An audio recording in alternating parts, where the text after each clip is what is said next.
بسم اللہ الرحمن الرحیم الحمد للہ وکفی وحدا وسلام علی عبادہ الذین اصطفى اما بعد اعوذ باللہ من الشیطان الرجیم بسم اللہ الرحمن الرحیم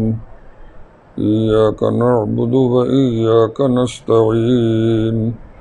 اہدنا الصراط المستقیم۔ ان دونوں آیتوں کے متعلق ہم پہلے بھی بات کر چکے ہیں،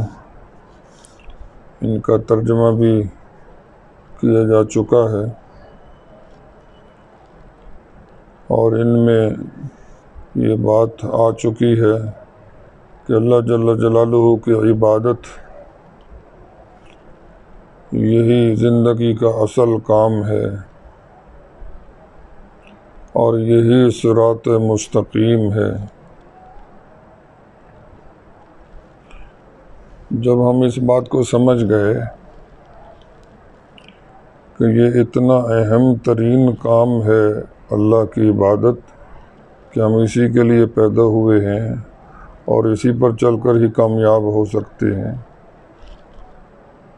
تو اب یہ کام ہم سے ہو جائے، یہ کام ہم کر پائیں، تو اس کے لیے ہمیں اللہ تعالیٰ کی مدد کی ضرورت ہے۔ ان کی مدد کے بغیر کوئی کچھ بھی نہیں کر سکتا، کیونکہ ساری طاقت، سارا اختیار ان کے پاس ہے۔ لا حول ولا قوة الا باللہ، مثبت منفی ہر طاقت اللہ کے پاس ہے۔ اس لیے اللہ تعالیٰ کی مدد ہوگی تو یہ کام بھی ہو سکے گا۔ اسی لیے اس آیت مبارکہ میں، پہلی آیت مبارکہ میں اللہ تعالیٰ کی مدد کی درخواست بھی کی ہے۔ وَإِيَّاكَ نَسْتَعِينُ، اے اللہ تجھ سے ہی ہم مدد چاہتے ہیں۔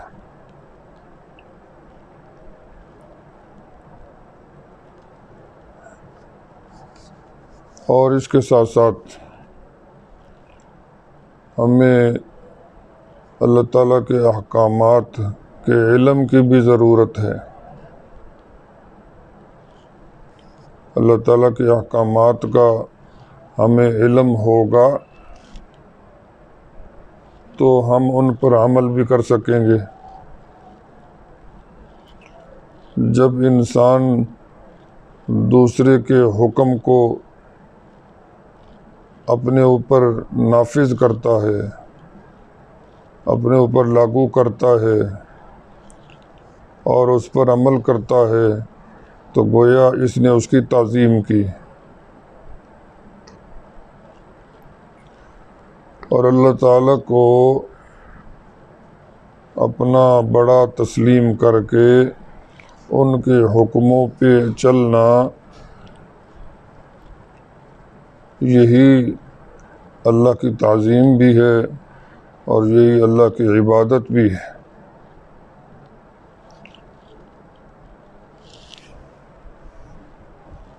کچھ لوگوں کا خیال ہوگا کہ سجدہ اور رکوع عبادت تو اس طرح کی ہوتی ہے، تو صرف سجدہ کرنا ہی عبادت نہیں ہے۔ اللہ پاک کا کوئی بھی حکم ہو، اس پر چلنا ان کی عظمت کے پیش نظر، ان کی کبریائی کو مد نظر رکھتے ہوئے ان کے کسی بھی حکم پر عمل، یہ ان کی عبادت ہی شمار ہوگا۔ دیکھیے سورہ یاسین میں اللہ تعالیٰ نے بیان فرمایا کہ روز قیامت جب اللہ کے فرما بردار اور نافرمان سب محشر میں کھڑے ہوں گے تو اللہ کی طرف سے کہا جائے گا وَامْتَازُوا الْيَوْمَ أَيُّهَا الْمُجْرِمُونَ، جو مجرم ہیں وہ الگ ہو جائیں، ایک طرف ہو جائیں۔ چنانچہ وہ ایک طرف کر لیے جائیں گے۔ پھر اللہ تعالیٰ ان سے پوچھیں گے الم اعہد الیکم یا بنی آدم، اے آدم کے بچوں کیا میں نے تمہیں حکم نہیں دیا تھا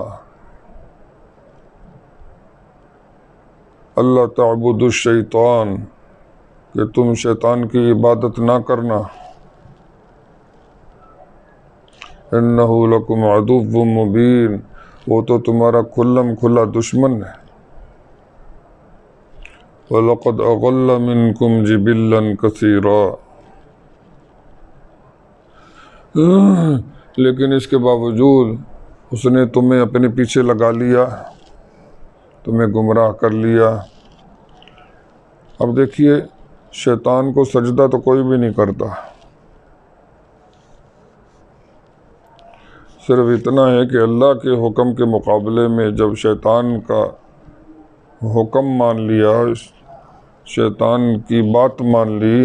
تو اسی کو اللہ تعالیٰ یہ قرار دے رہے ہیں کہ یہ شیطان کی عبادت ہے۔ تو اللہ تعالیٰ کے حکموں پر عمل کے لیے ہمیں ان کے علم کی ضرورت ہے۔ اللہ تعالیٰ کے احکامات دو طرح کے ہیں، کچھ احکامات ایسے ہیں جن میں انہوں نے کچھ کرنے کو فرمایا ہے، نماز پڑھو، زکوٰۃ ادا کرو، رمضان کے روزے رکھو، اور حج اگر لازم ہو تو اس کو ادا کرو۔ اسی طرح کچھ کرنے کو کہا ہے بعض احکامات میں، ان کو اوامر کہتے ہیں، اور کچھ میں اللہ تعالیٰ نے بعض سے رکنے کو کہا ہے کہ یہ نہ کرو، یہ نہ کھاؤ، یہ نہ دیکھو، یہ نہ پیو، کچھ چیزوں سے کچھ کاموں سے رکنے کو کہا ہے، ان کو نواہی کہتے ہیں۔ تو اللہ تعالیٰ کے یہ جو دو طرح کے احکامات ہیں، انہی کے مجموعے کو دین کہتے ہیں۔ تو گویا اللہ کے دین پر چلنا یہی اللہ کی عبادت ہے، اور اس کے لیے ضرورت ہے اس بات کی کہ ہمیں اللہ تعالیٰ کے دین کا علم ہو، اللہ تعالیٰ کے حکموں کا علم ہو۔ تو اس دوسری آیت مبارکہ میں اللہ تعالیٰ سے یہی درخواست پیش کروائی گئی ہے کہ اے اللہ ہمیں صراط مستقیم کی رہنمائی بھی عطا فرما، یعنی ہمیں اپنے حکم بتا، ہمیں اپنے دین کا علم عطا فرما، اور صرف یہ نہیں کہ ہمیں صرف اپنے حکم بتا دو،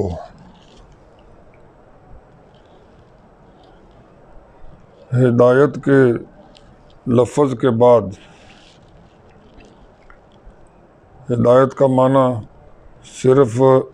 راہ دکھانا بھی ہوتا ہے، حکم بتانا بھی ہوتا ہے، لیکن جب ہدایت کے لفظ کے آگے الہ ہو، جیسے الہ صراط مستقیم، تو اس وقت ہدایت کا معنی ہوتا ہے راہ دکھانا، حکم بتانا، اور جب الہ کے بغیر ہو ہدایت کا لفظ تو اس وقت اس کا معنی یہ نہیں ہوتا کہ ہمیں صرف حکم بتا دو، بلکہ اس کا معنی ہوتا ہے ہمیں حکم بتا بھی دو اور ہمیں اپنے حکموں پر چلا بھی لو۔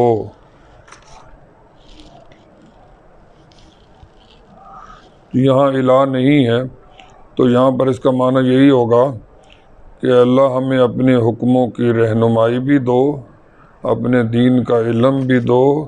اور اپنی خاص مدد کے ساتھ ہمیں اپنے حکموں پہ چلا بھی لو۔ یہ آیت مبارکہ اس صورت کا مرکزی مضمون لیے ہوئے ہے۔ پوری سورہ فاتحہ دعا ہی ہے، اور اس دعا میں مرکزی نقطہ یہی آیت ہے، اہدنا الصراط المستقیم۔ اللہ تعالی ہمیں صراط مستقیم پر اپنی رحمت کے ساتھ، اپنی خاص مدد کے ساتھ چلائے، اور ہماری قسمت اچھی ہو، ہم صراط مستقیم پر زندگی بسر کر جائیں۔ وآخر دعوانا ان الحمد للہ رب العالمین۔